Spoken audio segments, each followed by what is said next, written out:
Hey everybody, this is the Post Movie Podcast. I'm Steve Head, And I'm John Black. and on this week's show, we are going to discuss Christopher Nolan's Inception and the latest from Jerry Bruckheimer and Nicolas Cage, The Sorcerer's Apprentice. And we're also going to do a new feature, our Pick of the Week feature, and really, who knows where that conversation is going to lead beyond the Pick of the Week. So, John, Certainly how are not you? us. I'm good. I'm good, Steve. Yourself? I'm good. I I'm like good. the I like the addition of this pick of the week thing. I mean, we've tried covering DVDs and stuff, and it's obvious we have very different tastes. But it's fun to find one that one thing we really liked rather than list DVDs. Oh, we didn't like, we didn't like, we didn't like. Hopefully our pick of But the week isn't something we yeah, didn't like. I mean, I think that has made for some of your most interesting rants, like Taxidermia and some of those other films. I mean, Taxidermia. the fact that you get to, really dive into something obscure and bring it to everybody in a, in a Pithy. in an amusing, pithy way, definitely, definitely. Well, so Um, I'm curious. What did you find for your debut pick of the week? well, I was waffling back and forth. I mean, okay, Waffles. so originally I wanted to say, okay, everybody sees Steven Seagal's Mark for Death. But then, seriously, I think they should. this, That should be enough right there. If they haven't, anyone listening to this who hasn't seen Mark for Death, don't come yeah, back until you do. I mean, if I guess if there's one movie that we've mentioned on every show, it's Showgirls, perhaps. But Mark for Death is like the Showgirls of action movies. It is, but that's actually not where I want to go with this. I've kind of become a fan of Turner Classic Movies on Okay. demand, and I check them all the time. Like a couple weeks ago, they put up "It's a Mad, Mad, Mad, Mad World," which I love, and which Yeah. is actually really not that funny, but it's just neat to watch. It's such a big budget comedy, and it's the just the scope of the Oh, movie is it's what's one of so my favorites. It's got a who's who of actors. Um, and it's funny when I actually am old enough to have seen that in theaters. Not first run because I would have been four, but nice. Yeah. probably like second run. I took my grandmother to see it, and I only went because the only person I knew the first time I saw it, I knew the Three Stooges were in it, and they're like in a pan. The camera passed during the big. There's a big scene at the end, and the camera pans past the Three Stooges, really old Three Stooges, standing Yeah. there as firemen holding the hose. It's got none of the Buddy Hackett or Jonathan Winters or none of that. I didn't know who any of those guys were, but I loved them all when I walked out. hmm I Yeah, became a I big didn't fan get the of Jonathan. Fuzz the first time around, and then the cameos, Jerry Lewis and some of the other probably lesser known comedians from the early '60s that were probably names in 1963, but and you kind of recognize some of these guys, but I can't name them. Yeah. It's just loaded, and then I think in the introduction to it on Turner Classic Movies, I forget the host's name, but one of the real problems with this movie in the making of it was the managing of all the egos, particularly Milton Berle. And I don't remember if this was a trivia question or not, but out of all the egos on that film, Mickey Rooney and God, who else? Sid Jerry Caesar. Lewis. Well, Jerry Lewis was only in it for one short Yeah, but scene. he's a huge Yeah. ego. Oh, no doubt, no doubt. The biggest of all was Milton Berle, and in fact, he said, or as I had read, if you watch the movie, Milton Berle was intent to maximize his screen time over his co-stars by staying on in frame as long as possible and to be the last person to exit frame. Just a little nuanceable thing about It's a Mad, Mad, Mad, Mad World. And I loved the presentation of it on Turner Classic Movies because they had the opening music, the intermission, and the exit music. Yeah, And which I think again, gets it to about 160 minutes. well, that's something too. I forget what I was Or watching the other day, but it had you forget the movies used to have an overture, an intermission, and Yeah. an exit. Movie music that it wasn't just like a pop song playing over the credits. They had a long piece of music I as you wonder how left. many 20-somethings today can actually remember or have any idea that you used to go to a movie and there was a 10, 15-minute break and then you came back in. I mean, there were last time this happened, I think I recall Sean Connery's The Lion in Winter Hmm. had mission, and seeing Lawrence of Arabia, I believe that one had an intermission too. But Yeah, anyway, I'm sure. I remember Chitty Chitty Bang Bang had an intermission. Oh my God, I loved that. Loved it. Holy, that's It's another it's conversation. also something that the youngsters, the kiddies out there won't remember is that movies used to be shown continually. There wasn't really a big break between the 7 o'clock show and the 9 o'clock show. You bought a ticket and went in, and it was playing. So I remember being I was in high school. I went to the Jerry Lewis Cinema in Cumberland, Rhode Island, and I was going to go see The Not a big Champ. ego, not a big ego, Jerry.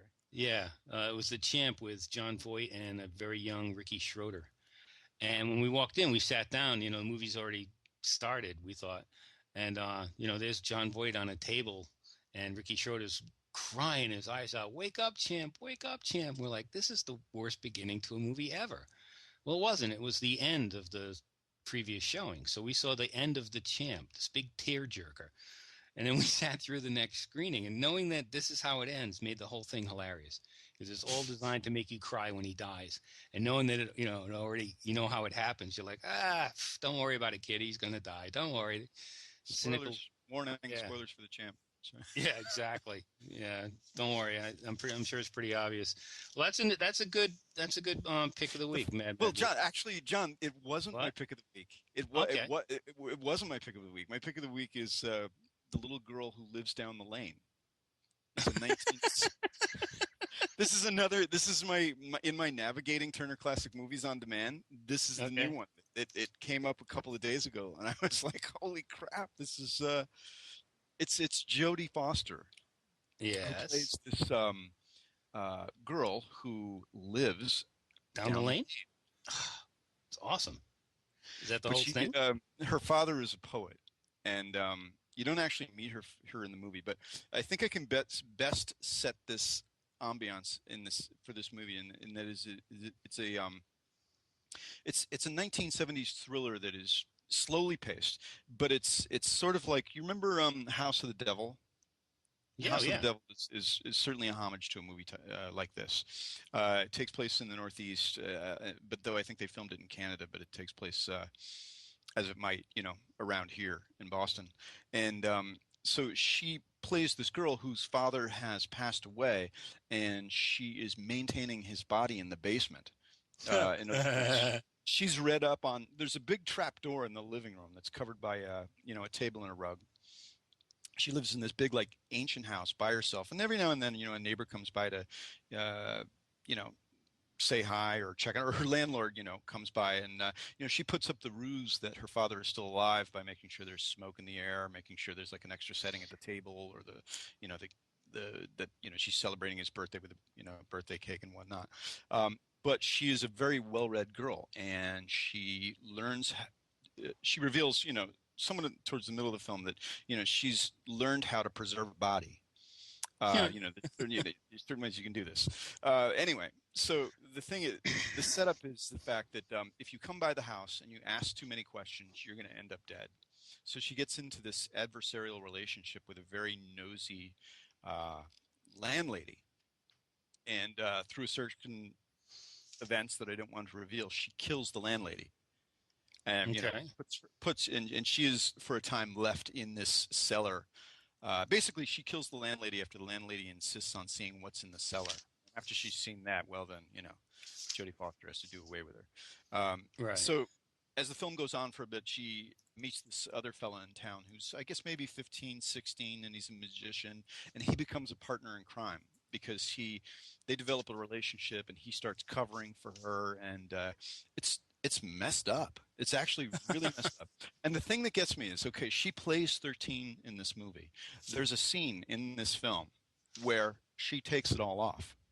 Basically, Ooh, just Jody? it's Jodie Foster naked as a 13-year-old. Except the way it's filmed, they do this very carefully. I mean, there's a body double. I believe there's a body double, but it's done in such a way, with her back to the camera, and when she gets into bed, there's sort of like the shadows over her face. You could kind of, they it was just like, I can't frigging believe they did that.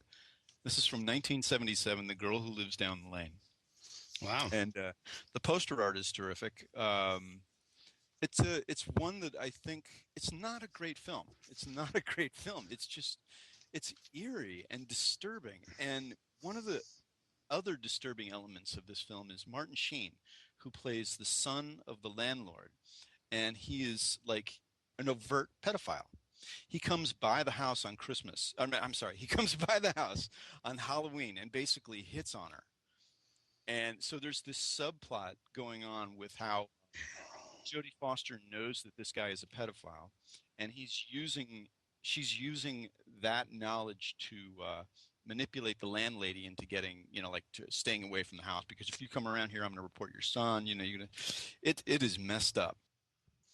It was a surprising film, and Martin Sheen has kind of an over the top performance. I can't say that the script is first rate. It's based on the book, The Little Girl Who Lives Down the Lane by Laird Koenig, and he wrote the screenplay. And it's actually looks like it was. I thought that so much of it takes place in the living room of the house that it seemed like a play. And I just looked it up online earlier this morning, and it was I think in its first incarnation a play.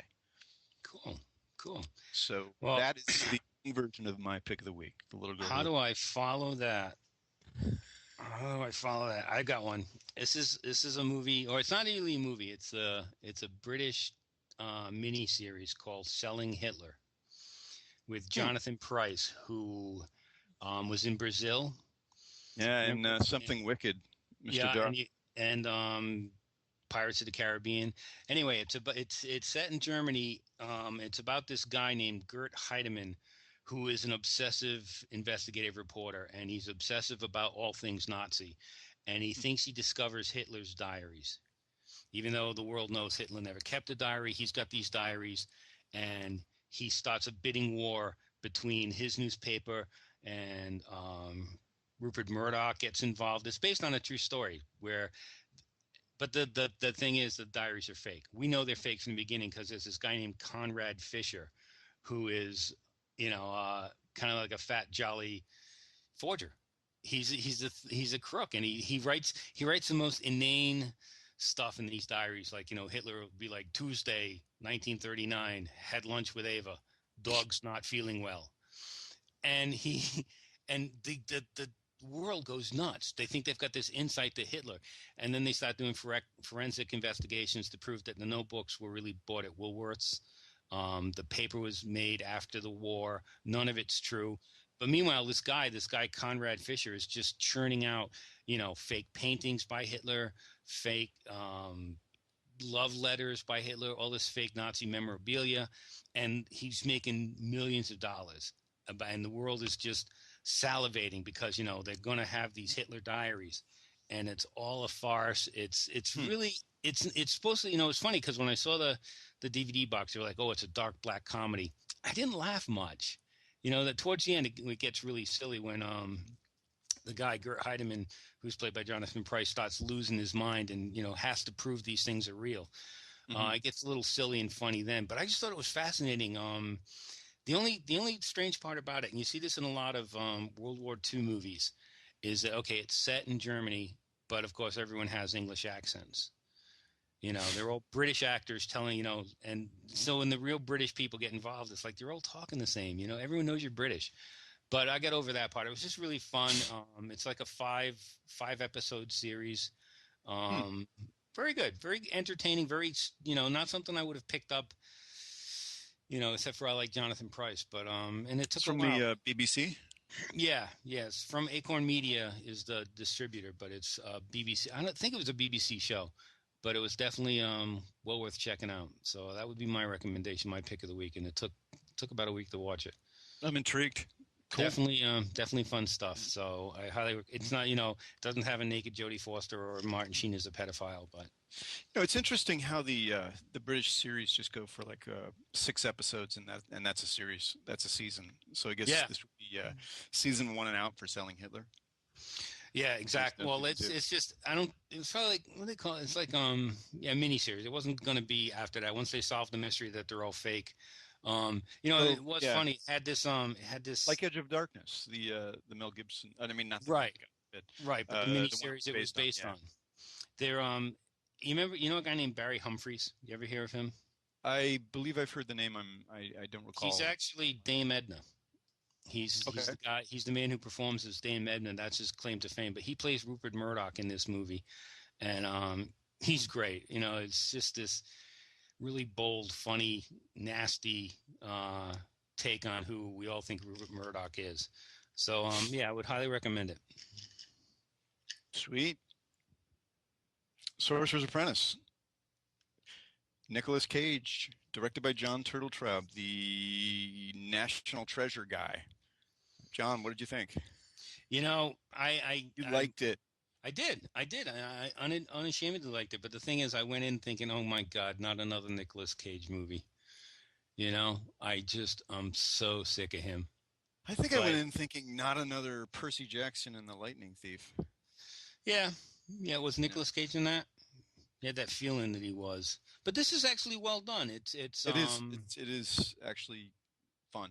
Good. It reminded me of those old Disney live action movies from, I guess it Really? was the 70s. Stuff like The Computer Kurt Wore Russell Tennis stuff. Shoes. Yeah, that kind of old-fashioned entertainment feel to it, with obviously updated special effects. Jay Baruchel, who people remember from, I hope they don't remember him from, what was the last thing he did? She's Not Worth You, or um, She's out of my league. But yeah. I always think Don't, of him as the guy from Almost Famous and the boxer. What's his name from Million Dollar Baby?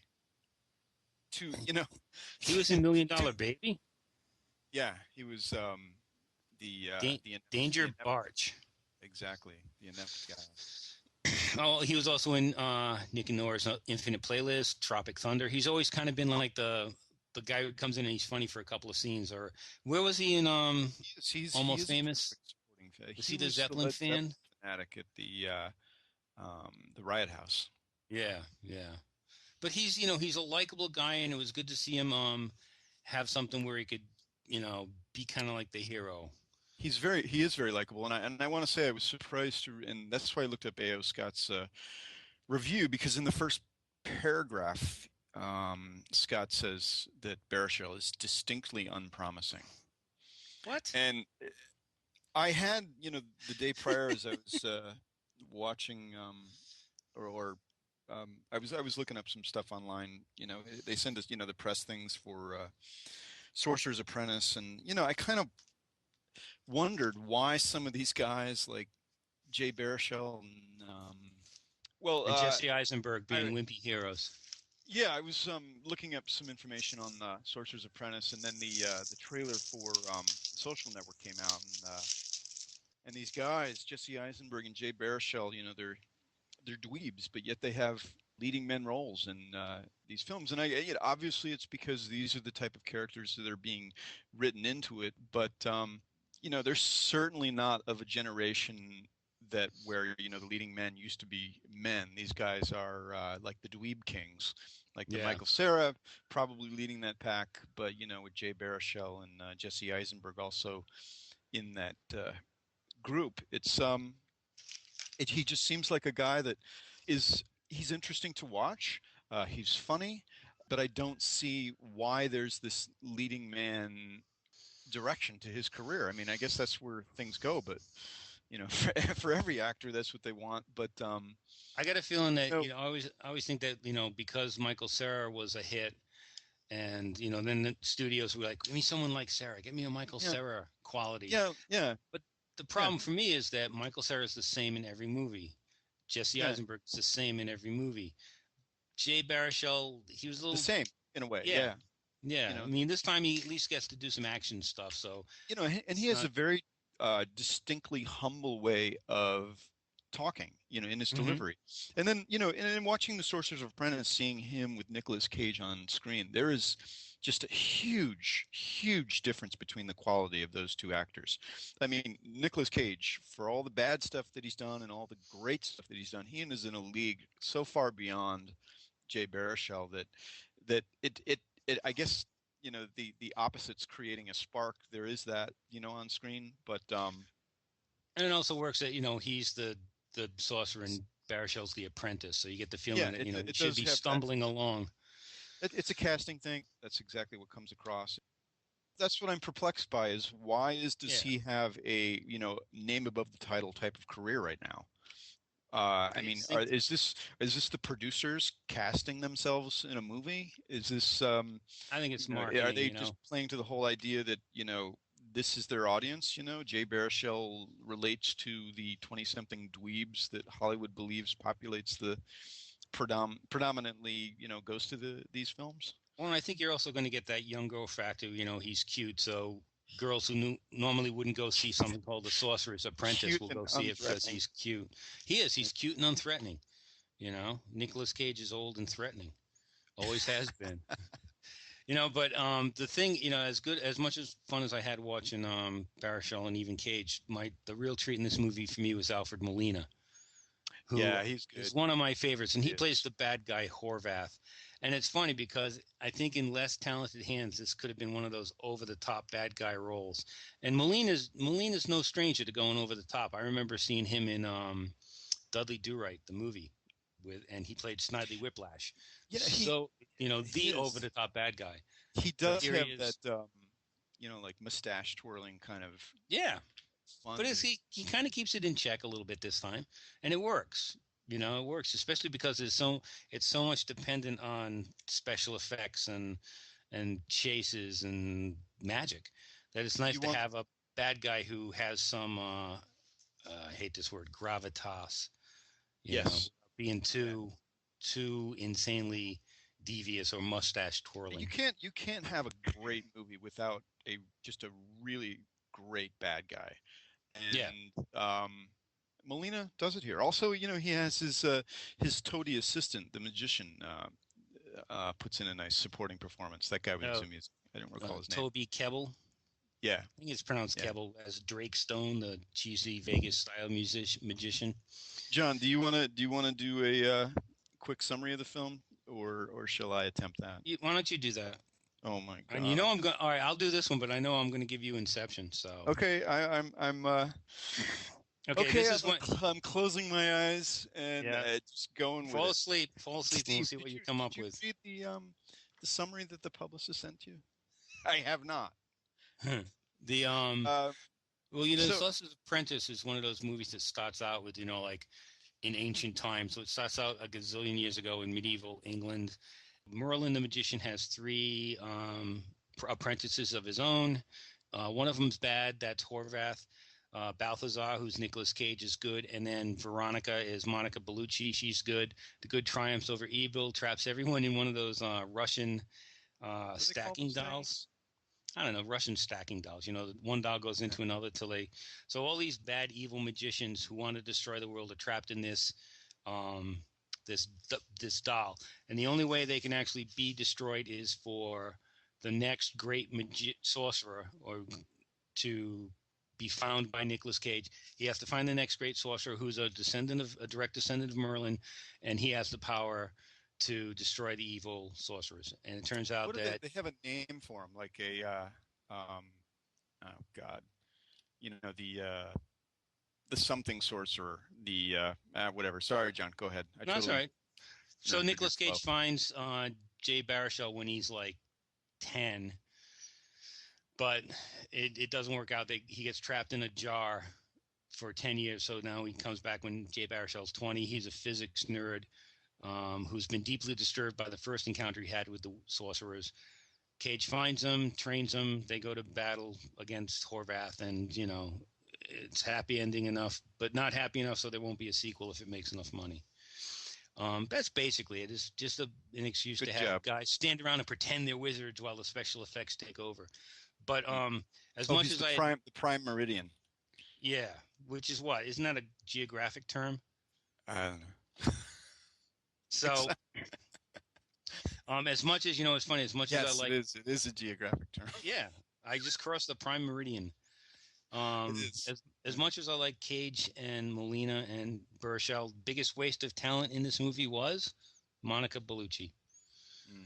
Mm. She gets stand there Well, a lot of her movies, she gets paid to stand there and look pretty.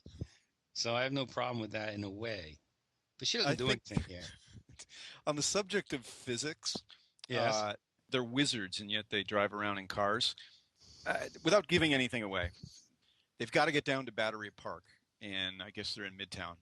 And Dave, Jay Baruchel's character, who is yearning for Becky, who was his childhood crush, and then there was this embarrassing situation at the beginning of the movie where he had forever imprinted upon everybody that he was the world's biggest dweeb.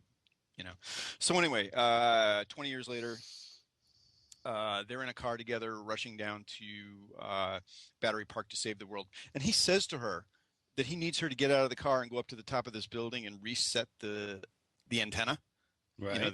the satellite dish. And she gives it like this, don't worry about it, I'll do it, no problem. So he needs his girlfriend in the scope of 5 minutes to get to the top of a 60-story building, climb the structure on top of the building, and adjust the dish. I know. It's pretty exciting. Which is typically what anybody would ask. It's just a, oh I, my you know, God, I movie think physics. you were Movie thinking physics. too much. Yeah, I don't know. That was just, I don't know. You need the plot to It, move along, and that did it was pull like, you out of the wow. movie when that happened? Did it pull you out? It did. It did. It But you did. got back But I into will it, right? say, I think we made that point with this movie. yes, I do. We But it liked is it. entertaining. The kids will Yeah. love it. I liked it. It's got a good Ed beat and I can Simkis, dance to it. Ed Simkis didn't like it, but beyond And, that, and I guess A.O. it was a good Scott didn't response. like it either, huh? It was Grumpy passable. old man. Yeah, Yeah. passable. Oh, it's fun. I wouldn't go see it again, unlike the next movie we're going to talk about. I wouldn't go see Sorcerer's Apprentice a second time. Boy, what does one say about Inception? The film Inception brings with it so much online fanboy hype that is like just in this insane 20-ton gorilla of idiocy promotion. I mean, like, okay, it's a great film, but there were some real morons out there, just saying that you should basically drop everything and see the film. I mean, I'm particularly incensed by some of the comments that I get that first showing feeling. that Some of these. Alex Billington made about the film, because it's just like, oh my God, let me see if I can find it. Let's have you describe exactly what happens in this movie for our readers first, for our listeners. It's your turn. Okay, all right. I am closing my eyes, and I did briefly look at the synopsis, but it was just to find the actual name like of what Leonardo DiCaprio's guy does. And Mm-hmm. okay, so DiCaprio plays this guy Cobb. His specialty is he goes into people's brains, their dreams, to basically plant seeds that will get people to change their minds, so that it will basically change future events. So the process of going into people's dreams and implanting these thoughts, through a conversation with another person or whatnot, is Inception. So what is telling about the movie Inception is that Christopher Nolan introduces us to the ability of being able to go into deeper levels of dreaming. In other words, when you're in the first level and your being in that first level goes to sleep, you're actually going to be able to go into that. It's like going into a dream within a dream within the dream, and you can go down to the second level and the third level, and then I believe there's a fourth level, which is the most dangerous, because once you go down one level into a dream, your actual reality, your real world, time gets stretched. So when you go into the first level of the dream, you're able to be there for a longer amount of time than what you would realize in your normal waking, everyday walking state. But should you get into the third level, time becomes stretched incredibly. So you could be dreaming in real life for a minute, but that minute could have lasted perhaps a week at the third level of dreaming, or maybe even a year or something like that. What they're toying with in this movie is the fact that you can go into I believe, a fourth level of dreaming. And I could be wrong about this. Maybe it's the third level or fourth level. I don't know. One way a character can descend into the next level of dreaming is to be theoretically killed, uh, in one level of the dream. So if you're in the third level and one of these subconscious operatives kills you, you would drop into the fourth level. And this fourth level, in a sense, could be a fate worse than death because you could be down there for 100 years, or you could be down, just what would seem just a few, minutes in normal life would actually be 50 years on the fourth level of the dream. So um, Ken Watanabe plays a Japanese businessman who employs Leonardo DiCaprio to go into the dream of his corporate enemy, played by Cillian Murphy, to change a decision that Cillian Murphy's character is going to make that's going to deeply affect Ken Watanabe's whole business enterprise.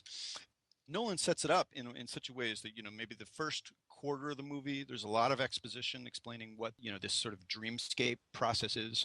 And it's interesting in the sense that we meet the tools that are responsible, and each person has a specific role that they play in these sort of dream intrusions.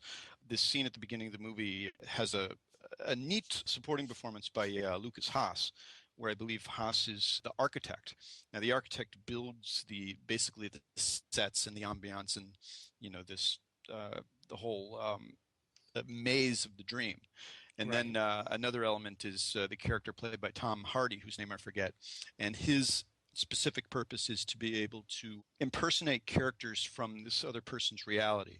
So in Cillian Murphy's case, Hardy can go into the dream and impersonate Cillian Murphy's father or Right. business partner, or some other entity like that, in which the person you're talking with believes that they don't know that they're in a dream or what. They don't know that they're not talking to somebody who they actually are. But anyway, so everybody plays this specific purpose. But what is sort of the catch here with Inception is, the mind is this playing field that you can't control. And there is a subconscious level that has a life of its own. And there are points in the movie where, when you go into someone's dream, all the other people you see around you are subconscious projections.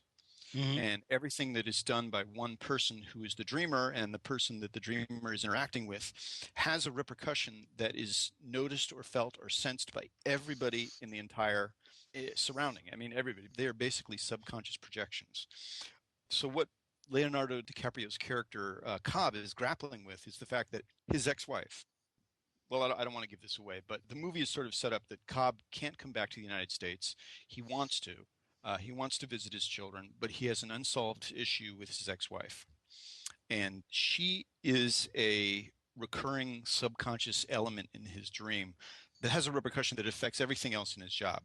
In fact, Ellen Page, who plays the architect, in building this scenario, she comes to be the one person that knows that this character could be a real problematic element in being able to accomplish this mission of getting Cillian Murphy to change his mind about a business decision. There is a strong possibility, because in the scenes that we see Marianne Collard in the dreams with DiCaprio, she is a very heightened reality of the character she used to be in real life. And in fact, she's sort of deranged, potentially murderous. So this is a real sort of wild card element that is sort of laced throughout the film that makes it very interesting. So there's my very, very long-winded setup for the Inception. There's no reason to see it now. You unveiled everything. No, So, but it I is an astoundingly impressive film. Very you know what impressive. you know what was great about it is that it wasn't in 3D. Oh, It, thank you know, God. I think in 3D it would have been almost too much, because some of the settings that they have in these dream sequences that the architects build are amazing. Cities literally fold in amongst Oh, themselves. yeah, that scene with Ellen Page being introduced. That scene, the scene where Ellen Page is introduced. She's a student, and that's pretty much kind of all we know about her. If there's one thing about Nolan that he doesn't really do that well, is build characters. The characters are kind of slim. There's not much character development here. But anyway, she's a student.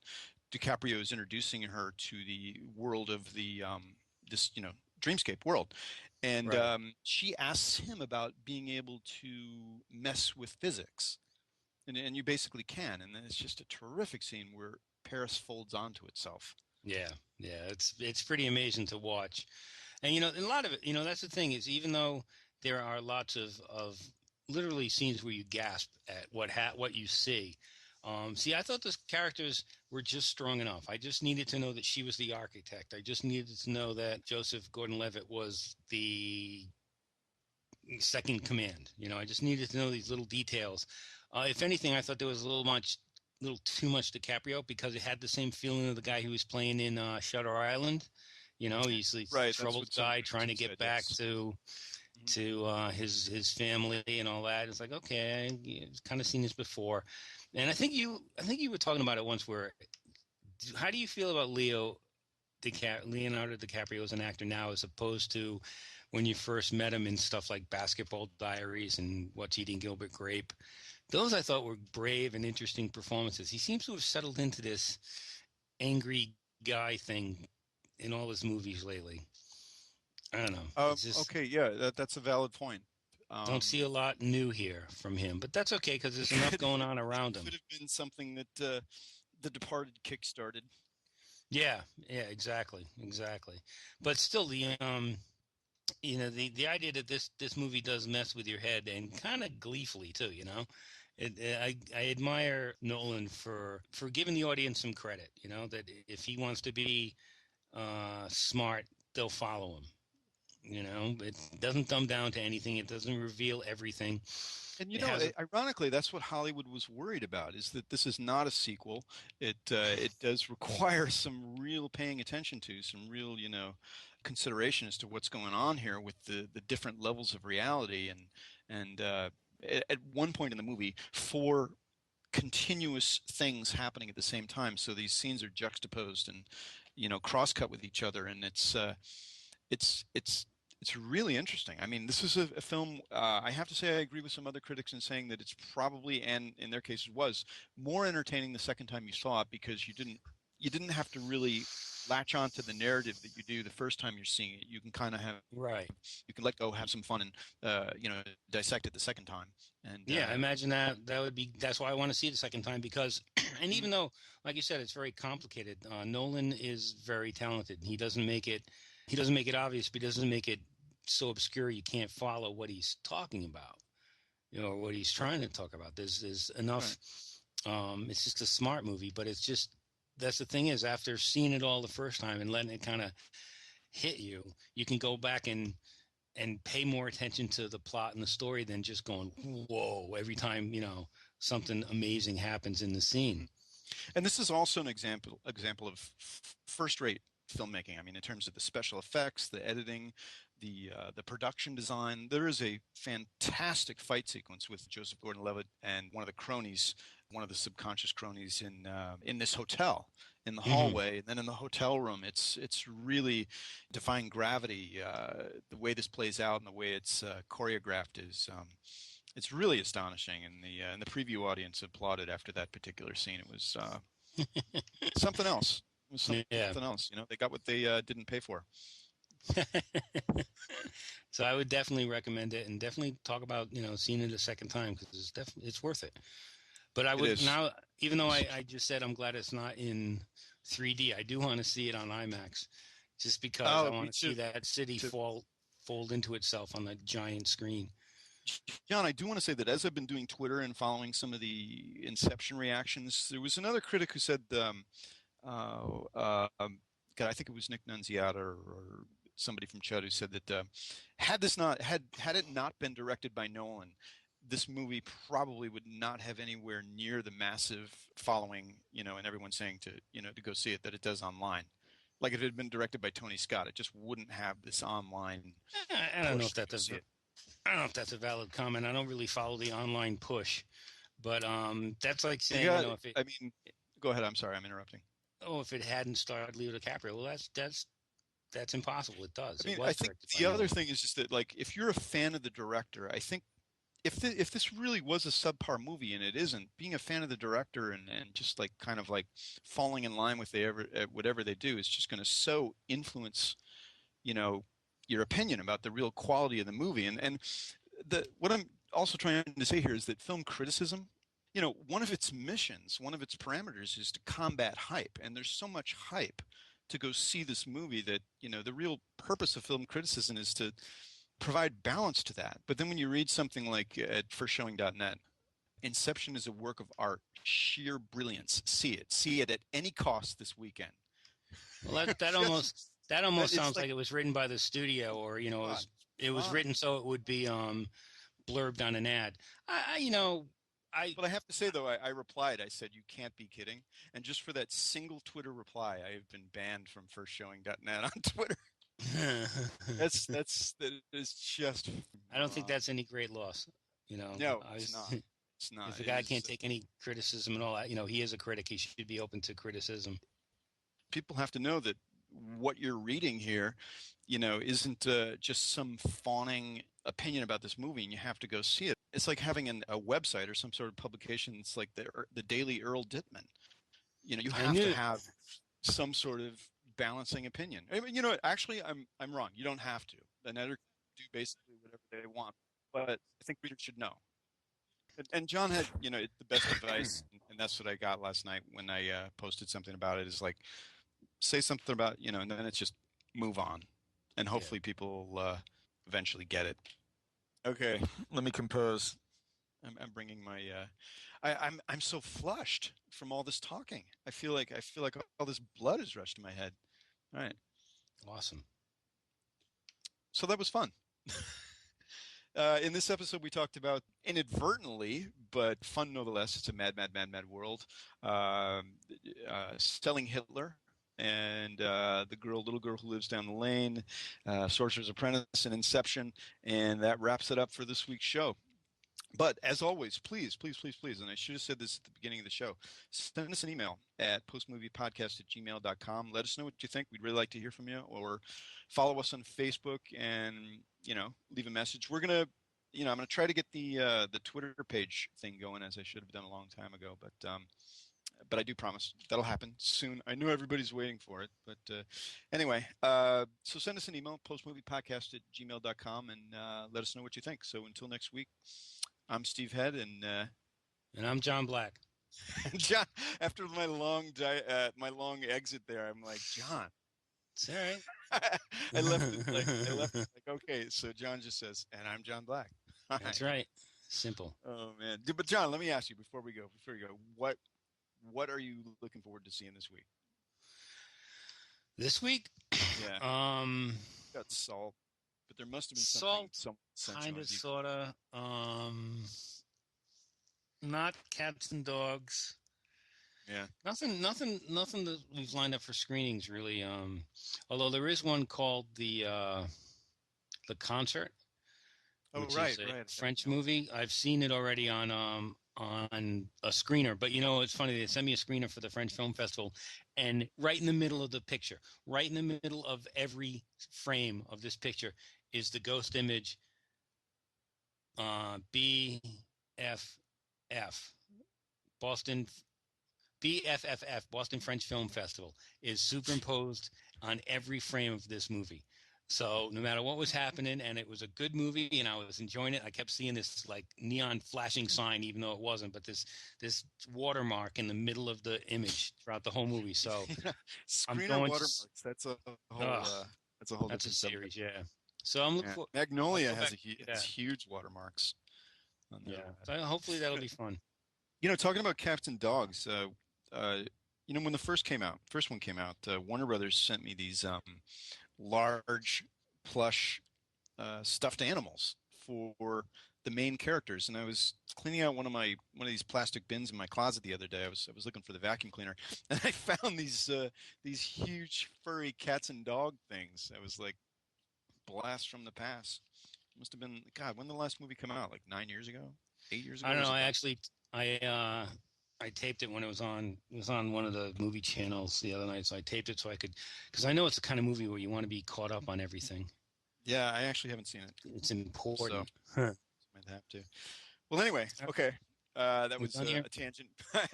Send us an email, postmoviepodcast@gmail.com. Until next week, until next time, I'm Steve Head. Bye-bye.